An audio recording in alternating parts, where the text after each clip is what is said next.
Grande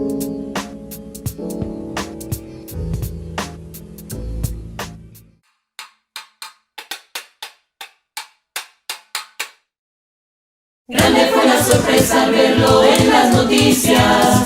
Gente muy egoísta paseando como turistas. Pero si hay algo que al vecino lo tiene preocupado, no es que el COVID se meta al conjunto de al lado. En mis tristezas de amor, yo sé que en vano te canto, pero ¿qué quieres si te amo tanto?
Abierta, el corazón conecta, las razones inciertas empiezan a sonar alertas.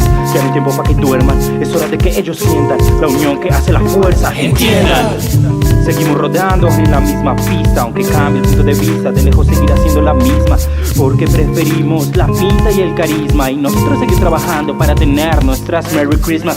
Porque para qué pensar, eso se lo dejamos a los demás, o para qué salir a votar, si ya se sabe quién va a ganar. Además Colombia ya está en el mundial, pero no interesa que todo esté mal, que cada de amor a un líder social, creo que es más grande mi felicidad.